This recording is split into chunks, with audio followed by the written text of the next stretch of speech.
अली आबिद, सबको हमारी तरफ से सलाम।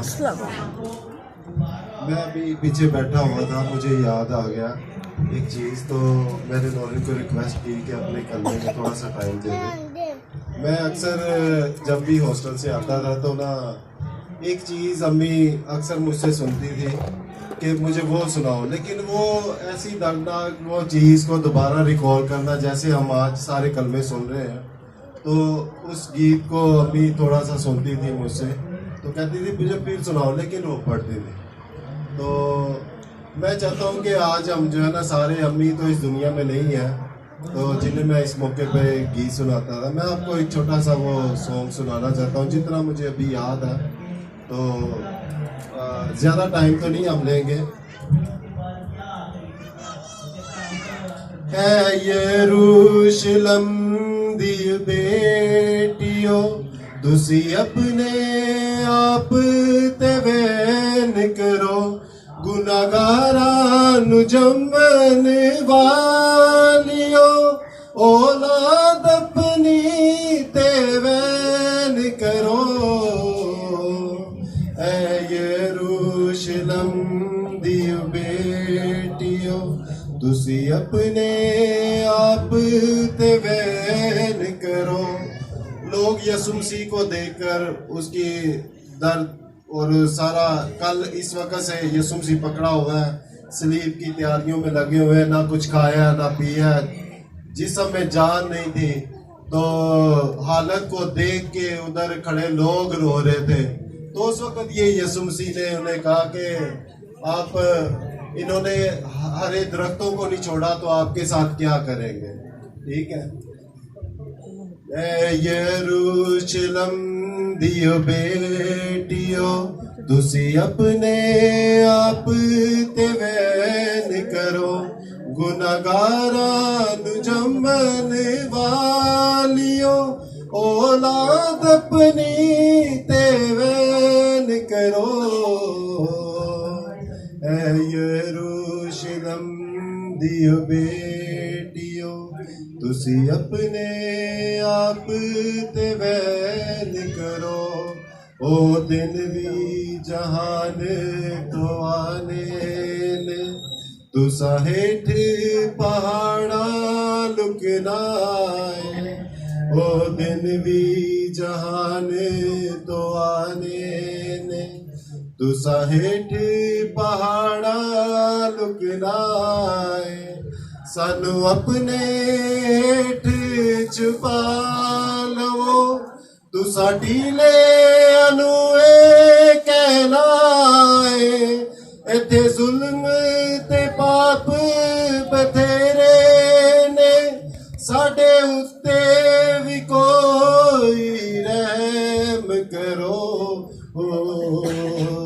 ऐ यरूशलम दियो बेटियो, तुसी अपने आप ते वैन करो, गुनाहगारा नु जम्मन वालियो, औलाद अपनी ते वैन करो।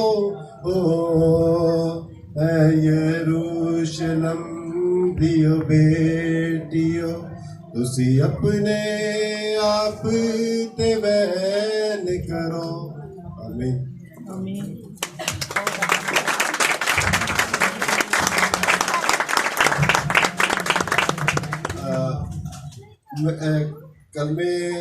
कलमा बड़ा छोटा सा है, तो इसके बाद मैं एक और छोटी सी बात जो है वो करना चाहता हूँ।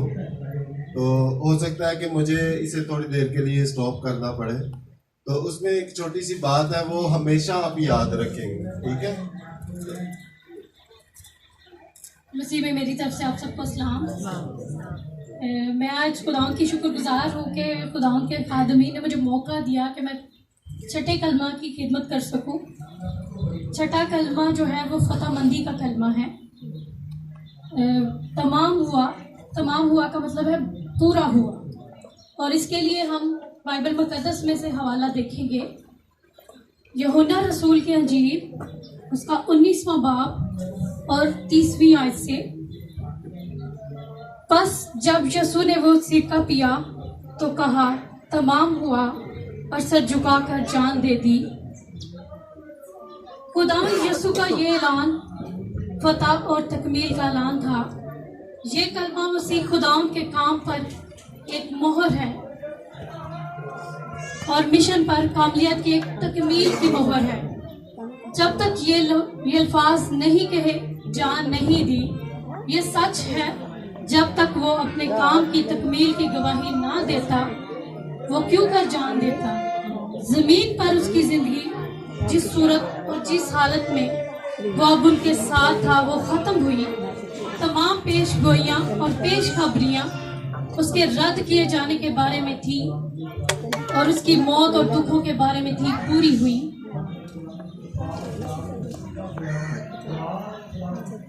नजात का काम तमाम हुआ, मिलाप, हिफ्ज़ मौत, कफारा का काम तमाम हुआ। उसने कामिल जिंदगी बसर की जिसमें कोई गलती और अधूरापन ना था, क्योंकि कफारा एक कामिल जिंदगी की तरफ से अदा किया गया था। गुनाह की कुर्बानी तमाम हुई, हमेशा के लिए कुर्बानी अदा कर दी गई। बगैर खून बहाए माफी नहीं थी। उसने शरीयत और उसकी तमाम रस्मी, इखलाकी और रूहानी कुर्बानियों को पूरा किया, जो सब मसीह खुदावंद की हकीकी कुर्बानियों का अक्स थी। उसने ना सिर्फ मूसा की शरीयत को पूरा किया बल्कि तमाम रास्तबाजी को पूरा किया। बाइबल मुकद्दस में से हम एक और हवाला देखेंगे, मती रसूल की अंजील, उसका 3 बाब, उसकी 14वीं और 15वीं आयत से।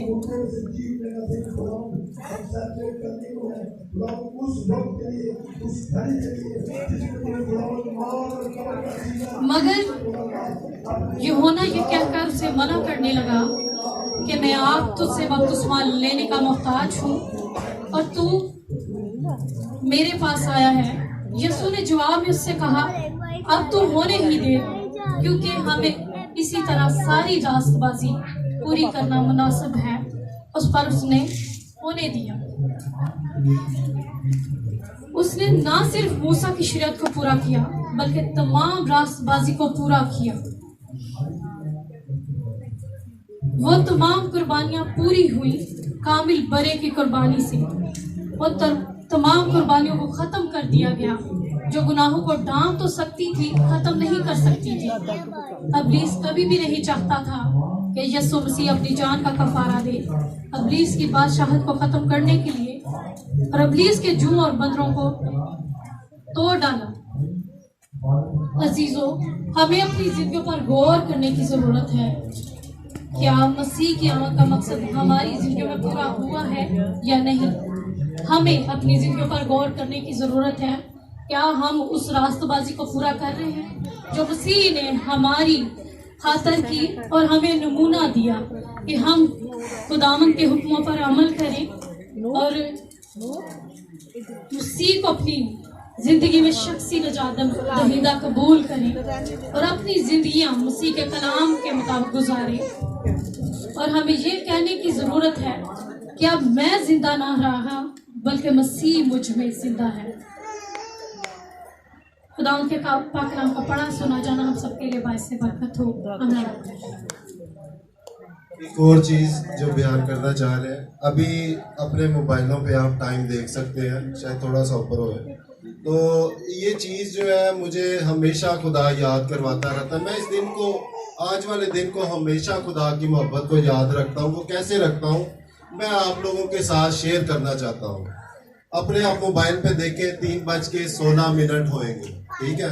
तो यूहन्ना 3:16 आयत मुझे याद आ जाती है और जैसे 17 होते हैं फिर 17 आयत मैं उसे रिकॉल करता हूँ। तो ये आयतें हमें हमेशा याद रखनी चाहिए, क्योंकि ये सारा प्रोसेस जो अपने खुदा ने अपने बेटे को भेजा, ये सारी खुदा की मोहब्बत को जाहिर करता है। तो आए हम सब मिलकर जो है खुदा की मोहब्बत वाली आयत को इकट्ठे बोलते हैं कि खुदा ने दुनिया से ऐसी मोहब्बत रखी। यूहन्ना 3:16 आयत जो है हम बोलेंगे, ठीक है।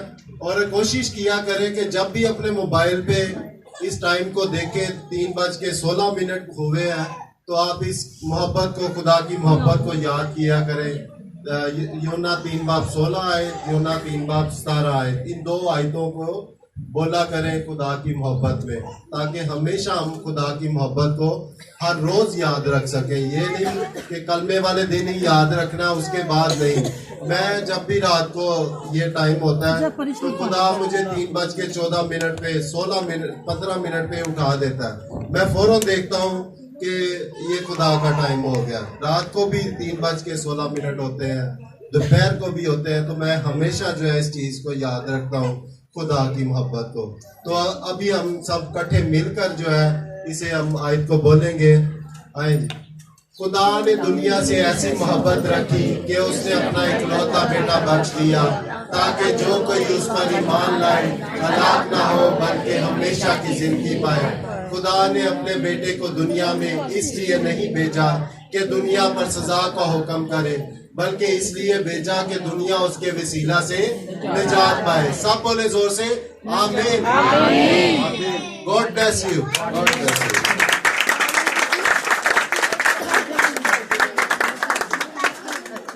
यीशु